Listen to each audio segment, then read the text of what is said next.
It was supposed to be one of those evenings that would linger in the memory of every person blessed enough to be in attendance. The concert had been billed for months as one of the most anticipated gospel gatherings of the year, drawing believers, choirs, and fans from multiple states, all united by the same desire, to see and hear Pastor John P. Kee live. People traveled long distances, some by busloads of church groups, others with families who had grown up on his music, and still others alone, but carrying decades of personal testimonies tied to his songs. The air was electric from the very beginning. The lights on the stage bathed the space in a glow that felt almost celestial. Choirs filled the atmosphere with harmonies that lifted hearts before Kee even appeared. And the crowd's roar when he stepped onto the stage was not the applause for an entertainer, but the reverent joy of believers greeting one of gospel's most enduring voices.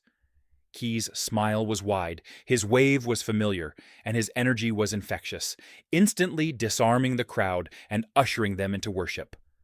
From the first note, the audience sang with him, word for word, their arms raised, tears rolling, their bodies swaying as the sanctuary of music enveloped them. People testified to strangers beside them about how his songs had healed their wounds and carried them through trials. For many, it was not just a concert, but a holy encounter, a once-in-a-lifetime chance to sit under the anointing of a man whose music had been the soundtrack to their faith journeys. Everything was perfect, until, without warning, the night turned. A sudden shift in atmosphere. Halfway through what had been a masterful set, a shift occurred so sudden that those present remember it vividly even now. Kee's voice, normally strong, booming and commanding with the authority of both pastor and performer, began to waver. His movements, usually animated and full of energy, slowed noticeably. At first, fans thought it was simply fatigue, the natural toll of pouring out so much passion on stage, but within seconds, the truth revealed itself with terrifying clarity. Kee's hand moved toward his chest, his expression twisted in discomfort, and his body language changed from joyous worship to visible struggle. For a surreal moment, the band played on, unsure of what was unfolding. But when Kee faltered mid-song and could no longer keep his posture, everything stopped. Gasps rose from the audience, a wave of shock sweeping across the sea of faces as beloved background singers rushed to his side and crew members frantically gestured for help. The atmosphere that had been charged with joy collapsed into fear, the sanctuary of music now a chamber of panic. It was not a performance anymore. It was a life-threatening emergency happening in real time. Shock and fear in the crowd. The congregation of fans and believers reacted in a way that revealed both the humanity of fear and the instinct of faith. Some screamed in terror, unable to process what they were witnessing. Others burst into tears, clutching their friends, their spouses, or their children. Yet, almost immediately, a chorus of prayer filled the room. Cries of, "Lord, cover him!" echoed from one side of the auditorium to the other. People began forming circles, hands linked tightly, praying aloud with trembling voices and desperate urgency. It was as if the audience transformed into a church service in a matter of moments. Meanwhile, phones lit up across the hall as people recorded what was happening, not out of disrespect, but out of the impulse to document, to share, and to call others into prayer. Within minutes, social media feeds were overwhelmed with live videos, frantic tweets, and hashtags bearing Kee's name, turning the private panic of the room into a global cry for intercession. On the stage, paramedics and staff hurried to stabilize him, placing him in a chair, wiping his forehead, and checking his vitals, while a shaken announcer urged the audience to stay calm. But calm was impossible. This was not just any man. This was John P. Kee, the Prince of Gospel, and his life seemed to hang in the balance. Behind the curtain, what really happened backstage. What happened after Kee was guided. backstage remains one of the most debated parts of the night. Crew members later described the atmosphere as chaotic yet urgent. Kee was reportedly drenched in sweat, struggling to remain alert, and clearly exhausted beyond normal fatigue. Water was rushed in, equipment set up, and paramedics attended to him as family and close staff gathered in visible fear. Some eyewitnesses recalled hearing urgent voices, asking if an ambulance had been called. Others insisted that Kee himself, though weak, tried to reassure those around him with a nod or whispered word. Back in the auditorium, fans sat in a stunned silence, clinging to each other, waiting desperately for updates that seemed to take forever to arrive. Mixed messages and growing speculation. When an event organizer finally took the stage to announce that Pastor Kee was being treated and that the concert could not continue, the room erupted in a mixture of sorrow and disbelief.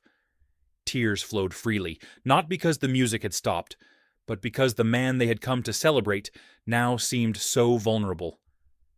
On social media, however, the story took on a life of its own. Some posts claimed Kee had been rushed to a hospital after a cardiac episode. Others insisted he was simply exhausted. With no official statement from his team, speculation spun wildly, amplified by the speed of digital platforms. By dawn the next day, gospel artists and church leaders across the nation were posting prayers of support, their public concern only adding weight to the idea that the incident had been serious, even life-threatening. A history of health concerns. For many who had followed Kee's career for decades, the event dredged up long-standing concerns about his health. Kee has often been candid about his struggles with weight and the toll of a life spent balancing ministry, constant travel, recording sessions, and the demands of leading choirs. In past interviews, he had acknowledged the difficulty of maintaining health amid such a demanding schedule, even encouraging others not to ignore the body's warnings. Fans immediately began wondering aloud if this collapse was the culmination of years of pushing himself too hard, a warning that had been ignored for too long. While nothing was confirmed, the context made the incident feel even heavier, casting it not as an isolated scare, but as the possible sign of a deeper issue.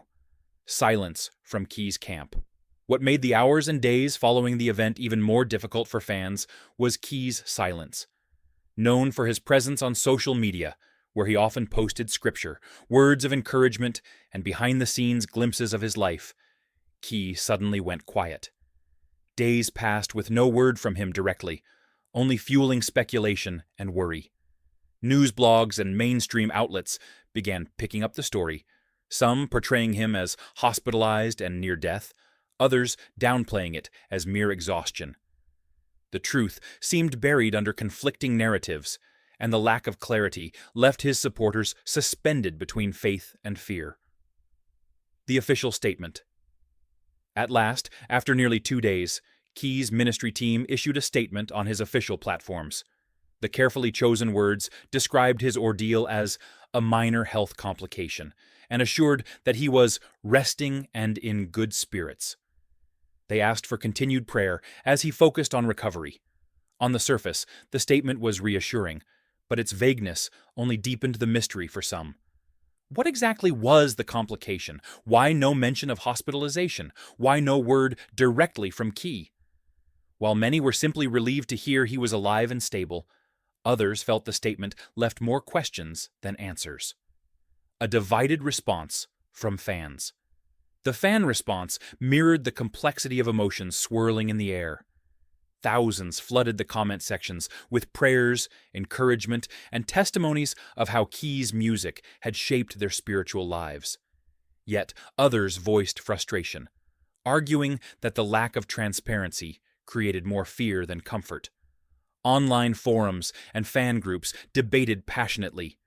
Should they demand more details, or was it enough to simply respect his privacy? Some industry insiders hinted vaguely that Kee had been warned in advance to slow down, and cryptic posts from fellow choir directors about God's signs to sit down before he sits us down added to the sense of unease. a wave of prayer and support. Yet in the middle of uncertainty, one truth shined brightly. The gospel community rallied like never before. Churches across America held prayer vigils for Kee's recovery. Radio stations dedicated entire segments to his music, urging listeners to intercede on his behalf. Pastors, choirs, and ordinary fans lifted him in prayer with remarkable unity. This was not just about one man's health. It was about honoring a spiritual father, a musical pioneer, and a voice that had carried millions closer to God. The outpouring of love itself became a testament to Kee's impact, proof that his ministry had reached far beyond the walls of his own church or his own albums. Retirement rumors and hard questions. As days passed, rumors began swirling that doctors had strongly advised Kee to cut back drastically on his performances, with whispers of retirement being quietly considered. For fans, the idea was painful to process. John P. Kee is not only a singer, he is a mentor, a director, a teacher, and a leader who shaped generations of gospel music. His songs have become staples in worship services, revivals, and personal devotion. Could it really be that his legendary career was reaching its twilight? Or would he find a way to continue, albeit at a slower pace? Kee breaks his silence. At last, the world heard directly from Kee himself. In a heartfelt video posted to his social platforms, he appeared calm but reflective, offering thanks to God, his medical team, and above all, his fans. His words carried both weight and humility, as he reminded everyone that life is fragile, health is precious, and every moment is a gift. While he did not disclose exact medical details, he acknowledged the seriousness of the scare and the importance of rest, listening to doctors, and honoring the body God has given. More than that, he turned the focus outward, encouraging his followers to take their own health seriously, framing his experience as a wake-up call for all. Fans responded with overwhelming relief and gratitude, flooding the comments with prayers, testimonies, and declarations that his message had touched them as deeply as his music ever had. A legacy that endures. What the incident ultimately highlighted was the immensity of Kee's legacy. For decades, he has stood not just as a singer, but as the Prince of Gospel, a voice that inspired millions, and a mentor who raised up new generations of artists. From his roots in North Carolina to international stages, Kee has built a ministry that transcends music, offering hope, mentorship, and leadership to countless souls.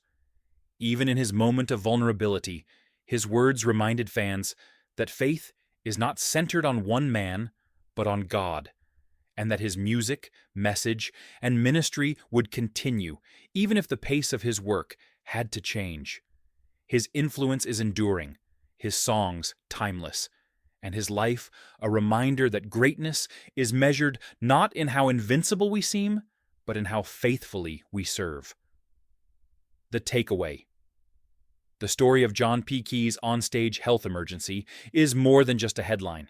It is a reminder that even icons are human, that the vessels God uses are fragile, and that fame and legacy do not protect anyone from life's challenges. Yet it is also a testament to the power of faith, community, and prayer. In the face of fear, thousands rallied, believing together for healing. In the wake of uncertainty, Kee himself used his voice not to dramatize his ordeal, but to teach, encourage, and remind others to value their own health. And in the grand picture, the moment underscored that his legacy is secure, his influence unshaken, and his ministry still alive. As Kee himself said, with a soft smile in his video, "I am not done yet, but I am learning to honor the journey God has given me." Thank you for walking with me every step of the way. Those words echo not only as comfort, but as a declaration that his story is still being written, and his music, message, and mission will continue to touch the world for years to come.